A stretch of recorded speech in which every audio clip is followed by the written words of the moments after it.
అంతేకాదు కైకతో సవాల్ వచ్చింది ఆయనకి. అప్పుడు ఆవిడ ఏమందో తెలుసా, నీకు కదయ్యా పట్టాభిషేకం మా అబ్బాయికి భరతుడికి, పైగా నువ్వు 14 ఏళ్ళు వనవాసానికి వెళ్ళాలి, ఇది మీ నాన్నగారి ఆజ్ఞ అనగానే రాముడు ఏమన్నాడంటే, అమ్మా నాన్నగారి ఆజ్ఞ అని మీరు చెప్పక్కర్లేదు, మీ ఆజ్ఞ అయినా నేను చేస్తానని చెప్పాడు. అది గట్టి సమాధానం. నేను ఎప్పుడు సవత్తల్లిగా భావించలేదమ్మా, మా అమ్మ ఎంతో నువ్వు అంతే. మా నాన్నగారు నిజానికి తండ్రి ఆజ్ఞ కాదండి. రాముడు పితృవాక్య పరిపాలకుడు అంటే వాల్మీకి రామాయణం ప్రకారం అక్షరాల ప్రకారం చూస్తే అది పితృవాక్యం కాదు, కైకేయి వాక్యమే. తండ్రి లేచి చెప్పలేదు కదా, మీకు లెక్కగా ఉండాలంటే చెప్పాలి కదా. తండ్రి లేచి నాయన రామ నేను వరం ఇచ్చిన మాట నిజం, ఆ మాట నువ్వు నిలబెట్టాలి అంటే అది తండ్రి ఆజ్ఞ. ఆయన అనలేదు, ఆయన మూర్చిపోయాడు. మూర్ఛ నుంచి తేరుకుని కూడా రాముడికి మొహం చూపించడం ఇష్టం లేక నేల మీద పడుకుని ఉన్నాడు కైక మందిరంలో. ఆయన నోరు మూయించేసి బయటకు వచ్చేవాడు చెప్పింది. దాన్ని రాముడు ఎలా తీసుకున్నాడంటే, లోపల ఏం జరిగిందమ్మా మా నాన్న నేను చూస్తా, ఇదేమిటో తెలియాలి అని ఏదో అనుకోని హత్య ఏదో జరిగితే పోస్ట్ మార్టం అన్నట్టుగా ప్రయత్నాలు చేయాల, లోపలికి వెళ్ళాలా, విడితే చాలా నిజాలు బయటపడేవి. రాముడు వెళ్ళనిస్తాడా, దశరథుడు ఆపేసేవాడు. నేను చచ్చిపోయినా మంచిదే, నా మాట పోయినా మంచిదే, ఈ దుర్మార్గురాల మాట నువ్వు వినొద్దురా అనేవాడు. ఇవన్నీ వస్తాయని తెలుసు. తండ్రి మాట తప్పాడనే అప్రతిష్ట వస్తుంది, సూర్య వంశానికి మచ్చ వస్తుంది. చంద్రుడికైనా మచ్చ ఉందేమో కానీ సూర్యుల్లో మచ్చ లేదు కదా. సూర్య వంశంలో ఉన్న నా తండ్రికి మాట తప్పాడనే మచ్చ ఎందుకు రావాలి, అది నేను చెయ్యగలను కదా, ఆ మాట తప్పకుండా చేయగలను కదా అని రాముడు వెంటనే, అమ్మా ఆయన చెప్పారని నువ్వు చెప్పక్కర్లేదమ్మా, నువ్వు చెప్పినా చాలు నేను చేస్తాను అంటూ ఏమన్నాడంటే, నాకమర్థపరో దేవి. వాల్మీకి ఇక్కడ అద్భుతమైన మాట చెప్పిస్తాడు రాముడి చేత. నాకమర్థపరో దేవి లోకమా వస్తుముత్సకే, నాకం అర్థపరో దేవి లోకమా వస్తుముత్సకే, విద్యమాం ఋషిభిస్తుల్యం విద్యమాం ఋషిభిస్తుల్యం కేవలం ఆత్మ సంస్థితం. విద్యమాం ఋషిభిస్తుల్యం కేవలం ఆత్మ సంస్థితం. అమ్మా మనిషికి ఎప్పుడు త్యాగం చేసేటప్పుడు, ఒక సవాల్ చేసేటప్పుడు ఆత్మాభిమానం వస్తుందండి. ఆ పౌరుషంలో వచ్చింది ఒక మాట, అమ్మా నా గురించి నీకు చాలా తక్కువ తెలుసు తల్లి, నేనేమనుకోవద్దు, నువ్వేమనుకోవద్దు, పెద్దదానివి తల్లివి కదా. నాగం అర్థపరో దేవి, ఓ దేవి, తల్లి అనలేదండి, ఓ దేవి నువ్వు పట్టాభిషిక్తురాలి అవుతావు కదా, రాజమాతవి కదా, నిన్ను దేవి అనాలి. మేమందరం అంటాము, ఏముందట. నాగం అర్థపరగా, నాకు డబ్బు పదవి పీఠం పెద్ద ముఖ్యం కాదు. నాన్నగారు ఇస్తానన్నారు కాబట్టి, రాజ్యం చేయమని అడిగారు కాబట్టి, అది తండ్రి ఆజ్ఞగా భావించి నేను తీసుకున్నాను. అంతేకాని అదేదో నాకు హక్కు అని నేను వెంటనే స్నేహితుడిని పిలిచి ప్రెస్ మీట్ పెట్టలేదు. ఇక్కడ నాకు అవసరం లేదు ఇవన్నీ. నాగం అర్థపరో దేవి ఇలా అనడానికి ఎంతమంది అన్నదమ్ములు అప్పచెల్లుళ్ళు తల్లిదండ్రుల దగ్గర సిద్ధంగా ఉన్నారండి. సిద్ధంగా ఉంటే వాళ్ళు రామచంద్రమూర్తితో సమానం, వారికి నమస్కారం. అక్కగారికి తులం బంగారం తండ్రి ఎక్కువ ఇస్తే కేసెట్టిన చెల్లెల్ని చూశాను నేను, నమ శివాయ. ఆ చెల్లెలకి నమస్కారం, నా ఇండియాకి నమస్కారం, నా రామాయణానికి నమస్కారం. ఇంత చేస్తే తులం బంగారం, అది కూడా తులం 90,000 ఉన్న రోజుల్లో కాదు, 9,000 ఉన్న రోజుల్లో. పైగా నీకు అదంటేనే ప్రేమ ఎక్కువ, నేనంటే ప్రేమ లేదని గోకేసి పామేసి పీకేసి ఆ తండ్రి గుండెపోటు కూడా కారణమైంది. తులం బంగారం, ఇదే సోదరత్వం, ఇది సోదరత్వం. అక్క చెల్లెలు ఇద్దరు, తండ్రికి ఏదో ఇవ్వాలనిపించింది ఇచ్చాడు, దానికి కారణాలు దానికి ఉంటాయి. ఎందుకంటే ఆవిడ పెద్ద కూతురు పెళ్లికి తక్కువ ఖర్చు పెట్టాడు, ఈవిడికి ఏదో ఎక్కువ ఖర్చు పెట్టాడు, ఏదో కొంచెం తేడాలు ఉన్నాయి, కట్నాలు కూడా తేడాలు ఉన్నాయి, అదేదో అనుకోకుండా ఇచ్చాడు, సరిపెట్టుకోవచ్చు కదా. కోర్టు కేసుకెళ్ళారండి, 12 ఏళ్ళు కొట్టుకున్నారు, 12 ఏళ్ళు అప్పచెల్లెళ్ళు. ఆడ మగ అంత సమానమేనండి, దుర్లక్షణాల్లో అందరూ సమానం. మొత్తం స్త్రీలు పురుషుల్ని మించిపోయారు, అనుమానం ఏం లేదు ఇక్కడ. ఇంక సమానమైన కొట్టుకోకల, మంచి లక్షణాలు కాదు, చెడ్డ లక్షణాల్లో మొత్తం మేము తాగుతాం, మేము తిరుగుతాం, మా ఇష్టం. డ్రంక్ అండ్ డ్రైవ్ లో మీరు ఎంతమంది పట్టుబడ్డారో మేము పట్టుబడతాం. అదే ఉమెన్ హక్కు అంటే, స్త్రీల హక్కులు అంటే అవే, డ్రంక్ అండ్ డ్రైవ్. మీరేనా తాగేది, మేము తాగకూడదా? మీరేనా ప్యాకెట్ మేము ఆడకూడదా? మీరేనా ఈ మధ్య కోడి పందాలకు కూడా తయారయ్యారు, నమ శివాయ. అబ్బో కోడి పందాలు కాదు, ఇప్పుడు లేడీ పందాలు. ఏవి ఇదివరకు కనీసం ఈ దేశంలో సగం జాతి ఈ దుర్వ్యసనాల జోలికి రాదు అని మా పోటీగాళ్ళం ఆనందించాము. ఇప్పుడు అన్ని వ్యసనాలు అందరికీ తగులుకున్నాయమ్మా, దేశం మొత్తం నాశనం అయింది. ఈ రంగం ఆ రంగం లేదు. ఇంకా ఏమన్నా అంటే మేము ఆడకూడదా? అది తప్పు కదమ్మా. తప్పులో ఎలా పోటీ పడతారండి? అర్థం కాదు. మంచిలో పోటీ పడాలి. నీ మొగుడు సాహసం చేశాడు, నువ్వు సాహసం చేయ. వాడు పేకాడితే నువ్వు పేకాడతావా? వాడు తాగితే నువ్వు తాగుతావా? ఇదంతా సహగమనం ఏంటి? నాకు అర్థం కాదు. ఇది పాతివరిత్యం అంటారా? వాడు తాగితే అందరి నుంచి బయటపడాలి, కానీ వాడితో పాటు నువ్వు తాగుతావు. పిల్లలు ఏం చేయాలి? వాళ్ళు తాగుతారు. మీరు పీపాలు తాగుతారు, వాళ్ళు గ్లాసులు తాగుతారు. జరగకుండావన్నీ జరుగుతాయి. ఎక్కడ దేంతో పోటీ పడాలి? స్త్రీలైనా పురుషులైనా బలహీనులైనా బలవంతులైనా మంచిలో కదా, చెడ్డలో పడుతున్నారేమిటండి విచిత్రంగా. మరి ఆత్మహత్యలు జరిగాయి, మానభంగాలు జరిగాయి, అక్రమ సంబంధాలు ఏర్పడ్డాయి, మనం అంటే జరగవా? ఎందుకు జరుగుతున్నా? మద్యపానం కారణంగా జరుగుతున్నాయి. ఇవాళ పత్రికలో వార్త చూడడం, ఆంజనేయ స్వామి మొక్కు తీర్చుకుందామని వెళ్ళిందిట ఒక ఆవిడ. ఆంజనేయ స్వామి మొక్కు, ఆవిడ దూరం పల్లెటూళ్ళలో ఉందిట. అక్కడికి వెళ్ళినప్పుడు ఎప్పుడో మొక్కుకుంది. ఏమిటి? ఇక్కడ మొక్కు తీర్చుకుని ఓ పూట ఇక్కడ రాత్రి పడుకొని పొద్దున్న ఎడతానని. అది శాపం అయిపోయిందమ్మా ఆవిడ జీవితానికి. అక్కడికి వెళ్ళింది. ఇవాళ పత్రికలు చదవండి, నా కడుపు దేవేసింది. నాకు ఇంత కారులో వస్తూ చదివా, కడుపు దేవేసింది నిజంగా. ఇదేమిటి ఇదేమిటి ఇదేమిటి? ఆంజనేయ స్వామి అయినా కాపాడద్దా అనిపించింది నాకు. కోపం ఆంజనేయ స్వామి మీద వచ్చింది నాకు. మొక్కు తీసుకుందుకు వచ్చింది, బంధువుని తీసుకుని వచ్చింది పాపం కూడా. మొక్కు తీరు బెల్లమ్మ ఏదో నైవేద్యాలు ఏవో పెట్టింది. సాయంత్రం పొద్దుననగా వచ్చింది, ఉపవాసం ఉంది పాపం. సాయంత్రం అదేదో ప్రసాదం తింది. రాత్రి భజన కార్యక్రమంలో పాల్గొంది. అక్కడ పడుకోవాలి కదా, పడుకుంది. 11ంటికి మాత్రం వెళ్లాల్సి వచ్చింది, తప్పదు కదా. అక్కడ టాయిలెట్స్ తాళాలు వేసి ఉన్నాయి. గుట్టసాటుకు వెళ్ళింది, బంధువుని ఎదురుగా నిలబెట్టింది. అక్కడ ఎవడో చూసాడు, ఒకడు కాంట్రాక్ట్ లేబర్. వాడు తాగేసి ఉన్నాడు. వాడు ఫోన్ చేసి 6గురిని పిలిచాడు. 7గురు కలిసి ఇల్లాలని 11:30 నుంచి 3 గంటల వరకు వేధించారమ్మా. ఎంత దారుణం, ఎంత దారుణం. ఏ దేశంలో ఉన్నాం, ఏ సమాజంలో ఉన్నాం? నేను ఎవరిని అంటలేదు. ఆ సీసా చేసిన తప్పమ్మ. 6గురు తాగుపోతులే, 6గురు తాగుపోతులే. కనీసం ఆ ఇల్లాలు, నాకు దాహం వేస్తుందిరా, మంచినీళ్ళు ఇవ్వండి అంటే పొయ్యకూడదు పోశారమ్మా ఆవిడ మీద. ఇంత హింస భరించి ఆవిడ బయటకు వచ్చి పైగా బంధువుని కట్టేశారు, దూరంగా వాడిని మంటరాతి కట్టేశారు, కాళ్ళు చేతులు కట్టేశారు. ఈవిని ఇలా చేశారు, గ్యాంగ్ రేప్. ఇవాళ వార్త పత్రికలు ఇప్పుడు కారులో వస్తూ చదివారు. ఎంత దారుణమైన సమాజం. మద్యం, ఈ మద్యపానం నిషేధం చేయాలని ప్రభుత్వానికి అనిపించదు, తాకుండా ఉందామని ప్రజలకు అనిపించదు. ప్రవచనాలు ఎలా బాగు చేస్తాయండి ఈ జనాన్ని? మద్యపానం అమల్లో ఉన్నంత కాలం. వ్యాసుడు దిగి ప్రవచనాలు చెప్పిన సమాజాన్ని ఏం చేయలేడమ్మా. నన్ను మన్నింతురుగాక, నన్ను మన్నింతురుగాక. ప్రభుత్వాలకు చెప్పడానికి నేను సరిపోను. మిమ్మల్ని దండం పెట్టి కోరుతున్నా, ఈ ఉన్న వాళ్ళలో ఎవ్వరు మద్యపానం అలవాటు ఉన్న వాళ్ళు మానేయండి. ప్రభుత్వం కూడా మీకెందుకు? మీరు మానేయచ్చు కదా. ఇన్ని అత్యాచారాలు దానివల్ల జరుగుతాయి. అంత కళ్ళెందుకు మూసుకుపోయాయి? ఒక్క స్త్రీని 7గురు అనుభవించాలని ఎందుకు అనిపించింది? తాగుతున్నారు, అనుభవిస్తున్నారు, తాగుతున్నారు, అనుభవిస్తున్నారు. ఒళ్ళు పై తెలియట్లా. కనీసం మంచినీళ్ళు అడిగితే ఇవ్వరా? ఇప్పుడు ఎక్కడో కేసు ఎట్టారట, పోలీసులు పెడతారమ్మా, ఏమవుతుంది, 10 ఏళ్లకి తేలుతుంది. ఈ లోపు ఇల్లాల దుఃఖం. ఇప్పుడు ఆవిడ ఏ దేవుణ్ణైనా నమ్మగలుగుతా, ఎక్కడైనా మొక్కుకోగలుగుతా? ఒక మొక్కు దిక్కులేని మనిషిని చేసేసిందే. దీనికి కారణం మద్యపానమే. దాని మీద ఎవరూ దృష్టి పెట్టరే, ప్రభుత్వాలు దృష్టి పెట్టవు, ప్రజలు దృష్టి పెట్టరు. వారు నిషేధించడం వారికి చేత కాకపోవచ్చమ్మా. మనం తాకుండా ఉండడం మనకి చేతనవుతుంది కదా, మనం ఉండలేమా? దీనికి తోడు మళ్ళీ ఆడాళ్ళు కూడా పోటీ పడాలా? అంత దరిద్ర స్థితికి సమాజాన్ని తీసుకెళ్ళిపోవాలా మనం? ఇన్ని మానభంగాలు, ఇన్ని హత్యలు, ఇన్ని జరగడానికి కారణం మద్యపానం కదా. దాని మీద మనం దృష్టి పెట్టలేమా? లోకమంతా సంస్కరించాక, అసెంబ్లీలో చట్టం చేశాక మానేస్తావా? నీ ఎంతటి నువ్వు మానేయలేవా?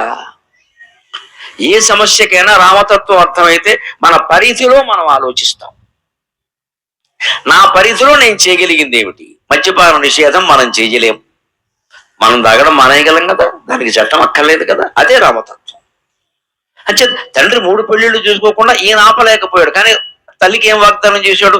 మళ్ళీ ఇంకోసారి మన వంశంలో ఆ సమస్య రానివ్వనమ్మా, నాకు జానకి మాత్రమే భార్య, మరొకరుండరు అనగానే కౌశల్యకి అర్థమైంది, మనవాడు తన పరిధిలో తన కర్తవ్యం తాను చేశాడు. పోన్లే, నా బతుకులా ఉండదు, నా కోడలు బతుకు అదేనా బాగుంటుంది అని సంతోషించింది. అలాగే కైకతో తగాదా వస్తే ఆయన గొడవ పెట్టుకోలేదండి. నువ్వెలా ఇస్తావమ్మా, కోర్టు కడతా, రెట్టేస్తా అనలేదండి. నాకవర్తపరో దేవి, నాకు డబ్బు, పదవి, ప్రయోజనాలు నాకు అనవసరం అమ్మా, నువ్వు నీ కొడుకు అనుభవించండి, నాకేం పర్వాలేదు.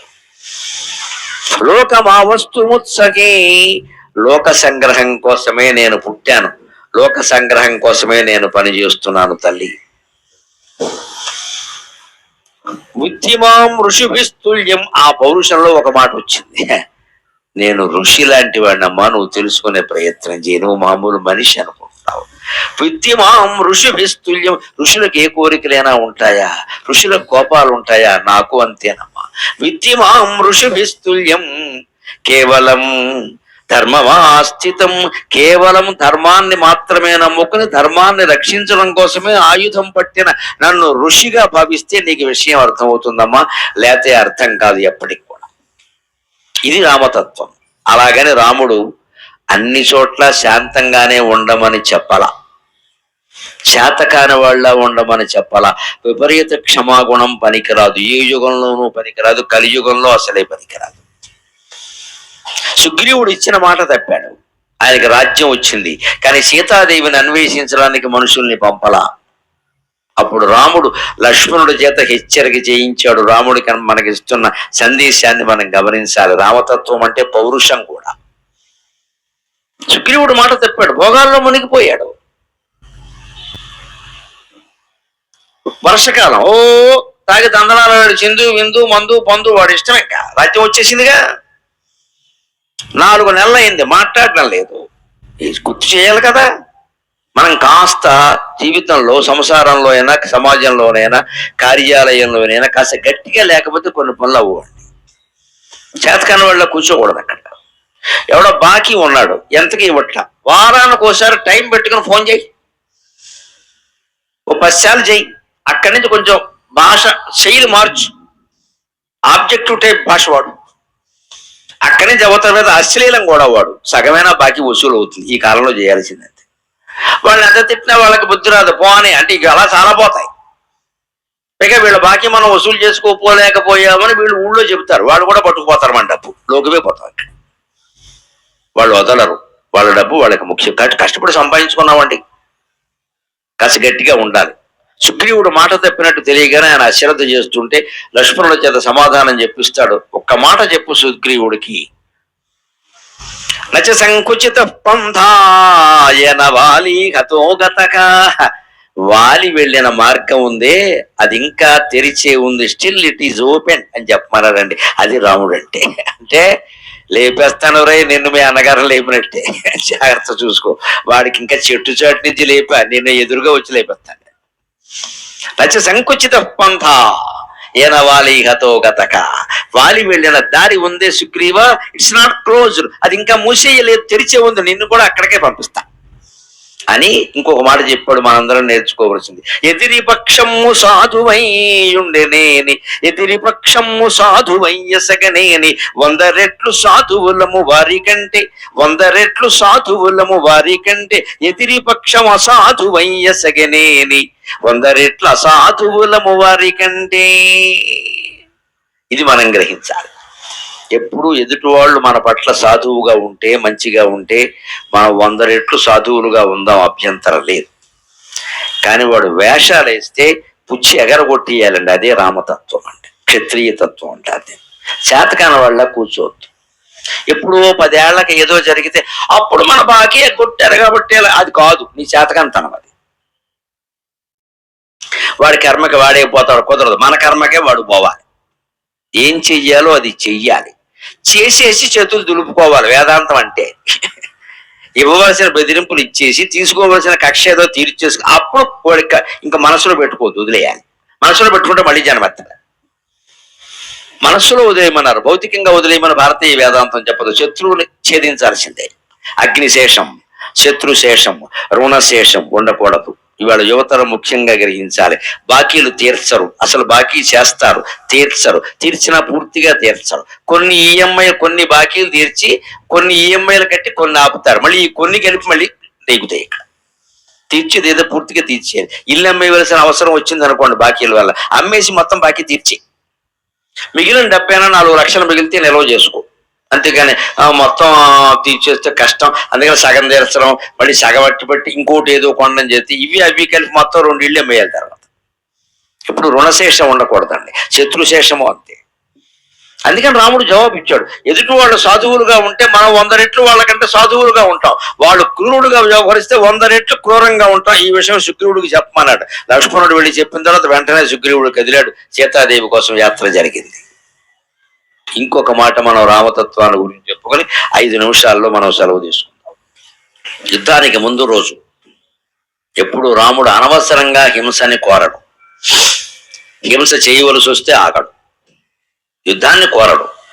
భారతీయ తత్వం అంతా అక్కడే ఉంది. మనం ఇప్పుడు రామాయణాన్ని భారతాన్ని అనుసరించి ఉన్న కేంద్రంలో 75 ఏళ్లుగా ఏ పార్టీ అధికారంలో ఉన్నా వాళ్ళు రామతత్వాన్ని భారత తత్వాన్ని అనుసరించారండి. నేను అన్ని పార్టీల ప్రధానమంత్రులకు నమస్కారం చేస్తున్నాను. వారు భారతీయ తత్వాన్ని అనుసరించారు. ఇదే తత్వం. వాడు సాధువుగా ఉంటే మనం సాధువుగా ఉంటాం, వాడు అసాధువుగా ఉంటే మనం లేపేస్తాం, అది వేరే విషయం. అంతేకాదు రాముడి దగ్గర ఒక ప్రధానమైన తత్వం ఉంది. యుద్ధం రేపు తెల్లారత యుద్ధం. లంకలో ప్రవేశించారు రాముడు, వానర సైన్యం కూడా. అప్పుడు రాముడు అంగదుడిని పిలిచాడు.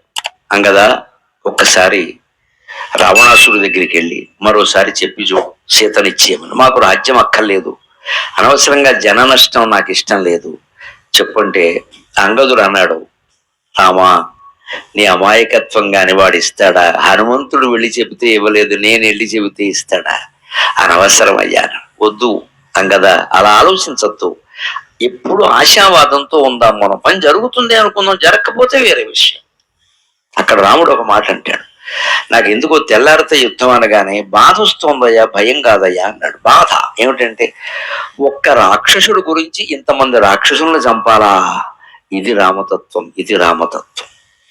రాక్షసులను చంపడం కూడా ఆయనకి ఇష్టం లేదు. చేసిన తప్పు ఒక్క రాక్షసుడే కదా, వాడు ఒక్కడో యుద్ధానికి రాకూడదా? వాడు నేను దెబ్బలాడుకునే వాళ్ళం సరిపోయేది. వీడికి ఎంత సైన్యం ఏమిటి? వీడి సైన్యాన్ని ఎదిరించడానికి నేను మీ అందరినీ తీసుకురావడం ఏమిటి? ఇంత యుద్ధం ఎందుకు అసలు? ఇవాళ గాజా యుద్ధం, ఇజ్రాయిల్ గాజా హమాస్ యుద్ధం. ఇవాళ రష్యా ఉక్రెయిన్ యుద్ధానికి సమాధానం రామాయణంలో ఉందమ్మా. రామాయణ భారతాలు లక్షల ఏళ్ల పాటు ఎందుకు ఉంటాయంటే ప్రపంచంలో ప్రతి సమస్యకి సమాధానం వాటిలో ఉంది. ప్రతి సమస్యకు ఉంది, ఈ యుద్ధానికి సమాధానం ఉంది. తమువాచ తతో రామక లక్ష్మణం శుభలక్షణం, తమువాచ తతో రామక లక్ష్మణం శుభలక్షణం. లక్ష్మణుడు ఇచ్చాడు ఈ సలహా, అంగదుడు కాదు. ఎందుకు అన్నయ్య, రాయబారం అనవసరం, రావణాసురుడు వినడు. హనుమంతుడు చెప్తే వినలేదు, వింటాడా? మళ్ళీ అంగదుడిని పంపడం అది కాదు లక్ష్మణ, ఒక్కసారి ఆలోచిద్దాం. నైకస్య హేతో రక్షాంసి పృథివ్యాం హంతుమర్హసి. శుభలక్షణాలు కలిగిన వాడి అహింసాపరంగా ముందు ఆలోచించవయ్యా. హింస ఎలాగూ తప్పదు, వచ్చినప్పుడు మనం పడతాం, కానీ ముందే ఎందుకు? కాస్త అవకాశం ఇద్దాం. నైకస్య హేతో రక్షాంసి పృథివ్యాం హంతుమర్హసి. ఒక రాక్షసుడు చేసిన తప్పుకి రాక్షస వంశాన్ని మొత్తం నాశనం చేయడం ధర్మం కాదు అని చెప్పాడమ్మా ధర్మమూర్తి రామచంద్రమూర్తి. ఆధునిక కాలంలో మనకి ఎవరితో తగాదా వచ్చినా సరే వారితోనే మన తగాదా. వారి భార్యతో కానీ, వారి పిల్లలతో కానీ, వారి బంధువులతో కానీ, వారి కులం వాళ్ళతో కానీ అసలే మనకి తగాదా లేదు. ఇది మన మనస్సులో ఉండాలి. మనం చేసే పెద్ద తప్పు ఏమిటంటే, ఏ కులం వాడైనా ఒకడెవడైనా మగాడు మనకు ₹1,00,000 బాకీ ఎక్కడదు, ఆ క్యాస్ట్ వాళ్ళు అందరూ ఇంటేనే అని ఇంత పొడుగు వ్యాఖ్యానం చేస్తారు. ఆ క్యాస్ట్ వాళ్ళు అందరికీ లేదు, వాడు ఒక్కడికే ఉందో చెప్పు. ఇది రామాయణం చెబుతుంది. ఎవరు తప్పు చేసినప్పుడు దాన్ని తగ్గించి మాట్లాడాలి. ఒప్పు చేస్తే పెంచండి. ఒక మనిషి ఎవరైనా మనకు ఉపకారం చేస్తే ఆ కులం వాళ్ళందరూ ఉపకారస్తులండి ఏమైనా కానీ అనండి, పర్వాలేదు. ఒకడు మంచి పొదుపరి ఉన్నాడు అనుకోండి, డబ్బు పొదుపు చేసుకున్నాడు, ఆ కులంలో అందరూ ఇలాగే డబ్బు పొదుపు చేసుకుంటారండి అనండి, వాళ్ళంతా సంతోషిస్తారు. కానీ ఒకరెవరైనా మనకు అపకారం చేస్తే ఆ వ్యక్తి అపకారం చేశాడని మాట్లాడాలి కానీ ఆ కులం అంతా అంతే, ఆ శాఖ అంతా అంతే, ఆ గుంపు అంతా అంతే, ఆ ఊరంతా అంతే, ఈ దరిద్రపు లక్షణం పనికిరదమ్మా. ఈ మాటల వల్ల తగాదాలు పెరిగిపోతాయి తగ్గకపోగా. ఇది వేదాంతం ఒప్పుకోదు. అందుకే రాముడు ఏమన్నాడంటే నైకస్య హేతో రక్షాంశి. ఒక రాక్షసుడు తప్పు కారణంగా మొత్తం రాక్షస వంశాన్ని నాశనం చేయడం నాకు ఇష్టం లేదయ్యా, అంగదుడిని పంపిస్తామన్నాడు, పంపించారు. అయినా వినలేదు, యుద్ధం జరిగింది, అది వేరే విషయం. అందుకే యుద్ధంలో రామచంద్రమూర్తి ఏ లక్షణంతో ఉండడం వల్ల గెలవగలిగాడో తెలుసుకుని 2 నిమిషాల్లో మనం సెలవు తీసుకుందాం. అది రామతత్వంలో ఇవాళ చెప్పదలుచుకున్న చివరి మాట. రాముడు రావణుడు ఇద్దరు ఎదురయ్యారు. 21 రోజులు జరిగింది యుద్ధం అంటారు. 21వ రోజున ఇద్దరు ఎదురయ్యారు. వాళ్ళ మధ్య యుద్ధం కూడా 2-3 రోజులు జరిగింది. 18వ రోజు 19వ రోజు ఇద్దరు ఎదురయ్యారు. రావణుడు పెద్ద రథం మీద ఉన్నాడు మహావైభవంగా, రాముడు నేల మీద ఉన్నాడు. కానీ రావణుడు చూసి రావణుడు భయపడటం లేదు, రాముడు చూసి రావణుడు భయపడుతున్నాడు. ఆశ్చర్యం, తప్పు చేయడానికి చేయకపోవడానికి అదే తేడా అండి. రథం మీద ఉన్న రావణుడు, మహత్తర సైన్యంతో ఉన్న రావణుడు, వానర సైన్యంతో మాత్రం ఏకాకిగా ఉన్న రాముడిని చూసి భయపడుతున్నట్ట. విశ్వనాథ వారు కల్పవృక్షంలో రాస్తాడు చాలా చక్కని మాట. రామచంద్రునిగాంచెను రావణుండు, రామచంద్రునిగాంచెను రావణుండు అని వరుసగా రామచంద్రుడిని వర్ణిస్తూ 5 పద్యాలు రాస్తాడు ఆ మహానుభావుడు, శేషపద్య. అందులో ఒకదానికి రాముడిని చూసి రావణుడు ఆశ్చర్యపోతాడు. మన జీవితంలో అలా ఉండగలిగితే గుండెపోటు రాదు, క్యాన్సర్ రాదు, బీపీ రాదు, షుగర్ రాదు, ఏమీ రాదు, అన్ని సౌభాగ్యాలే వస్తాయి. ఎలాగా? రాముడు ఎలా ఉన్నట్టు? ఏమిటి, చిన్న పంచె కట్టుకున్నాడు, అంగాస్త్రం, ఆభరణాలు లేవు, వనవాసానికి వచ్చాడు, జడదారి, జుట్టుకు నూనె కూడా రాయలేదు, అది ఉండలు ఉండలు ఉండలు ఉండలు కట్టేసింది. అయినా నిశ్చింతగా కనపడుతున్నాడు మనిషి. పెద్ద రావణాసుడితో యుద్ధం చేయాలనే భయం కూడా లేదు అని రాముడు శరీరంలో, ముఖంలో ఆయన కనిపించిన లక్షణం ఏమిటంటే, ఏది ఎటైన పోవు అదేమి తనకు అన్నరి బైరాగిగా ఉన్నవాని, ఏది ఎటైన పోవు అదేమి తనకు అన్నరీతి బైరాగిగా, ప్రతిది తనకును అనుకూలబడెడు వాని, ప్రతిది తనకును అనుకూలబడెడు వాని, రామచంద్రునిగాంచెను రావణుండు, రామచంద్రునిగాంచెను రావణుండు. ఇది రామతత్వం. జీవితంలో భయంకరమైన సమస్యలు ఎదురైనప్పుడు భయంకరమైన వైరాగ్యం ఉండాలి. అంటే రాత్రి నిద్ర పట్టట్లేదు, వేధించేస్తుంది, అప్పులు కావచ్చు, డబ్బులు కావచ్చు, నష్టాలు కావచ్చు, అనారోగ్యాలు కావచ్చు, పిల్లల సమస్యలు కావచ్చు, ఏదైనా కావచ్చు, అందుకే తెగట్లేదు, నిద్ర పట్టట్ల. అప్పుడు ఏమిటంటే, తెల్లారితే పోతామేమో ఎవరికి తెలుసు అని పడుకోవాలి, దాన్ని నిశ్చింత అంటారు. తెల్లారితే పోతే ఇవన్నీ ఉండవుగా, పోతాం అని అనుకోవాలి, అంతే. పోవాలని కూరుకోవాలి గట్టిగా, అమ్మా ఇంకా ఎన్ని చూడాలమ్మా, చూసి నువ్వు చాలు లేపై అని అమ్మవారిని దండం పెట్టుకోవాలి. పొద్దున్న లేపకో, నన్ను లేపై, నన్ను లేపాయి అంటే నిద్ర లేపమని కాదు, పైకి లేపాయి, ఇంక లేపకం, శని దురిపోయింది, ప్రశాంతంగా నిద్రపడుతుంది. లేకపోతేనండి ఈవేళ చాలా మంది పిల్లలకు అలవాటు పడుతున్నారు స్లీపింగ్ టాబ్లెట్స్, అవి మింగేస్తున్నాయి మనిషి జీవితాన్ని. ఎందుకంటే మొదట అరబెళ్ళ డాక్టర్ గారు చెబుతారు, ఒక్క అరముక్క వేసుకోండమ్మా, మరీ తప్పనిసరిగా నిద్ర రాకపోతే ఆగి మనం అరముక్కని ఆనపగా చేసాం. మనం డాక్టర్ గారు చెప్పం ఆ విషయం. ఆయన ఏమమ్మా మీ ఆరోగ్యం పాడైంది అంటే, అరముక్క వేసుకున్నా, అబ్బే లేదు ఆనపకాయ ముక్క, అది అరముక్క అంటే. నిద్ర పట్టణంలో పెంచేసారు డోసు, డాక్టర్ చెప్పలో మనమే పెంచేసాం. ఇప్పుడు ఏమైంది, శరీరం 10 బిళ్ళలు వేసుకున్నా నిద్ర పట్టిన స్థితికి వచ్చి 30 బిళ్ళలు మింగాల్సి వస్తుంది. నువ్వు నిద్ర రాని నిద్రని బలవంతంగా రప్పించడం, బలవంతంగా చేయించడం వస్తే శరీర ఆరోగ్యం పాడైపోతుందండి. నిద్ర పట్టకపోవడానికి అంత తీవ్రంగా ఆలోచించాల్సిన పనే లేదమ్మా. నేను రోజుకో చోట పడుకుంటాను, వారం రోజుల్లో 2 రోజులు రైల్లో ఉంటాను, ఓ రోజు ఎవరింట్లోనో ఉంటాను, ఓ రోజు హోటల్లో ఉంటాను, 3 రోజులు ఇంట్లో ఉంటాను. ఇల్లాలు సాక్షి. నన్ను ఒకళ్ళు అడుగుతూ ఉంటారు, సప్తాహం చేయాలంటే మీరు వారం రోజులు మా ఊళ్ళో ఉండండి. మా ఇంట్లోనే నేను వారం రోజులు ఉండదా, మీ ఊళ్ళో ఎందుకుంటానని చెప్తాను. ఆవిడ అడుగుతూనే ఉంది, ఒక వారం రోజులు ఇంట్లో ఉన్నాను కుదురు కానీ, ఉండట్లేదు, ఉన్నా కుదురుగా ఉండట్లేదు, నీ ఇంట్లో నేను ఎందుకుంటాను. నాకు నిద్ర పట్టిన సమస్యలు చాలా ఉంటాయండి. ఎక్కడో ఎవరింటోనో మంచం మీద, ఎవరింటోనో సోఫాలో, లేకపోతే హోటల్లో, లేకపోతే రైల్లో. ఏంటిది, రేపు ఏదో బహ్రెయిన్ ఎడుతున్నాం, మళ్ళీ ఓ వారం ఉండి వచ్చి జపాన్ ఎడతాం, ఏమో ఎక్కడ పడుకోబెడతారో, విమానంలో పడుకోలేమో మనకేం తెలుసు. సిద్ధపడాలి. నేను నేర్చుకున్న విద్య ఒకటే, పెద్దవాళ్ళ కోసం చెబుతున్నా. హాయిగా వెళ్ళకెలా పడుకోండి, గుండెల మీద చేతులు వేసుకోండి, నమ శివాయ నమ శివాయ నమ శివాయ అని జపం చేసుకోండి. కళ్ళు తెరవకండి, 7 గంటల పాటు కళ్ళు తెరవకండి. దేవేంద్రుడు వచ్చినా సరే, అమ్మవారు వచ్చేవరే నేను రా ప్రత్యక్షం అయ్యానంటే 7 గంటల తర్వాత రమ్మని చెప్పండి, ఏం పర్వాలేదు.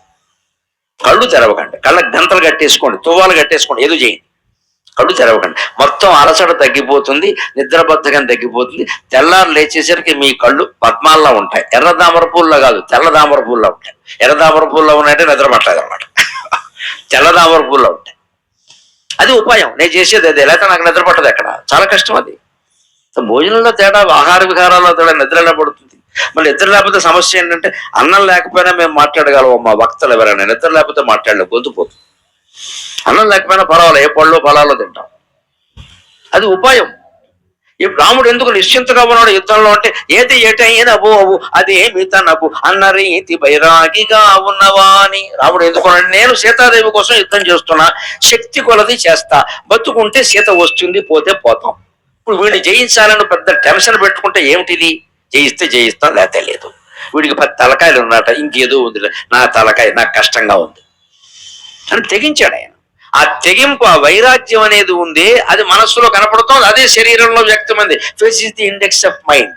రాముడి మనస్సులో ఏదో ఉందో అదే ముఖంలో వ్యక్తమై రాముడు ఆశ్చర్యపోయాడు. నేనేదో ఎట్టి పరిస్థితుల్లో సీతాదేవిని అట్టు పెట్టుకోవాలని జయించి, వీరికి ఏం ఉన్నట్లేదే, ఏది ఎటైనా పోవు అదేమి తనకు అన్న రీతి బైరాగిగా ఉన్నవా అని. ఏకాంక్షలుడైన బైరాగి అయిన ఎలా ఉంటాడో అలా కనపడుతున్నాడు ఏమిటి, మహారాజు అయి ఉండి ఈయనకి రాజ్యం ఇచ్చినా చేస్తాడా అనుకున్నాడు. కానీ ఆశ్చర్యం ఏమిటంటే ప్రతిదీ తనకును అనుకూలపడేటువాని. అలా బైరాగిగా ఉన్న రాముడికి యుద్ధంలో అన్ని అనుకూలంగా జరుగుతున్నాయి. వీళ్ల పక్షంలో మహావీరులు పోయారు గాని వాళ్ళ పక్షంలో మహావీరులైన రామలక్ష్మణులు గాని అంగద జాంబవంత హనుమదాదులు గాని ఒక్క వానర వీరుడు మహావీరుడు ఎవరు పోలేదు. అంతా ఊరికి చిన్న చిన్న గ్యాంగే. వీళ్ళ పక్షంలో కుంభకర్ణుడు పోయాడు, ఇంద్రజిత్తు పోయాడు, అక్షకుమారుడు పోయాడు, రావణాసురుడు కుమారులు బంధువులు మొత్తం పోయారు. అంటే అన్ని ఆయనకు అనుకూలంగా జరుగుతున్నాయి, ఈయనకు అనుకూలంగా జరగట్ల. పైగా ఇంద్రజిత్తుకి ఒక వరం ఉందట, 14 ఏళ్ళు నిద్రాహారాలు లేనివాడు కానీ వాడిని చంపలేడు అన్నట్ట. పాప రావణాసురుడు నిశ్చింతగా ఉన్నట్ట, నేనైనా చస్తాను కానీ మా అబ్బాయి చావడు. ఎందుకంటే 14 ఏళ్ళు నిద్రాహారాలు లేకుండా ఎవడు ఉంటాడు, వీడి ప్రాణానికి ఉన్నాడు, వాడే లక్ష్మణస్వామి. 14 ఏళ్ళు నిద్రాహారాలు మానేసి కాపరా కలిశాడు ఆయన పుట్టాడు. అంచేత ప్రతిదీ అనుకూలపడేటు అని అన్ని ఆయనకు అనుకూలంగా జరుగుతున్నాయి. 14 ఏళ్ళు నిద్రాహారాలు లేకుండా ఎవరు ఉండరు కదా, మా అబ్బాయికి సావులు ఎదురుకున్న వాడు ఒకడు పుట్టాడు లక్ష్మణుడని. సముద్రాన్ని దాటి ఎవడు రాలేడు అనుకున్నా ఈయన ఒకడు పుట్టాడు మనోజవం మారుత తుల్య వేగం అని. వీళ్ళందరూ ఎక్కడ దొరికారండి, ఇది హనుమంతుడు లక్ష్మణుడును. నాకు దొరకలేదు, నాకు దొరికిన వాళ్ళందరూ మధ్యలో పోయేవాడు దొరికారు, ఈయన దొరికిన వాళ్ళందరూ అపూర్వ విజయాలు సాధించేవాడు దొరికారు. ధర్మానికి అధర్మానికి తేడా, ఎప్పుడూ ధర్మమే గెలుస్తుంది, అధర్మం గెలవదు. నిశ్చింతగా ఉండాలి, నిశ్చింతగా ఓపిక పట్టాలి, ఓపిక పట్టాలి. మన దగ్గర బలం లేదు, డబ్బు లేదు, బలగం లేదు, ఏం అక్కర్లేదమ్మా. నమ శివాయ, శ్రీరామ జయ రామ జయ జయ రామ ఒక నామం ఉంది చాలు, ఇంకేం అక్కర్లా. వెనకాల దైవ బలం ఉంటే అన్నీ వస్తాయి. ప్రజాదరణ ఉన్నవాడికి ప్రభుత్వాదరణతో నిమిత్తం లేదు, దైవానుగ్రహం ఉన్నవాడికి ప్రజాదరణ ప్రభుత్వాదరణ ఏది అక్కర్లేదు, దైవానుగ్రహం చాలు, అన్నీ వస్తాయి. మనం ఆ దైవానుగ్రహం కోసం తాపత్రయపడాలి. అటువంటి రామచంద్రుడిని చూశాడు, అన్ని అనుకూలంగా మారుతాడు. అత్యంత మనం భక్తి జ్ఞాన వైరాగ్యాలు కలిగి ఉంటే జీవితంలో పరిణామాలన్నీ మనకు అనుకూలంగా ఉంటాయి. ఒక్క మాట గుర్తుపెట్టుకోండి దయచేసి, పరిస్థితులు మనకు అనుకూలంగా, పరిస్థితులు మన గుప్పెట్లో ఉండాలంటే పరమేశ్వరుడు మన గుండెల్లో ఉండాలి. అది లెక్క, అది లెక్క. ఈ పూటకి సందేశించారు. పరిస్థితులు మన గుప్పెట్లో ఉండాలంటే పరమేశ్వరుడు మన గుండెల్లో ఉండాలి. నమ శివాయ, నమ శివాయ, నమ శివాయ, నమో నారాయణాయ, నమో నారాయణాయ, నమో నారాయణాయ. శ్రీమాత్రే నమః, శ్రీమాత్రే నమః, శ్రీమాత్రే నమః. స్వస్తి.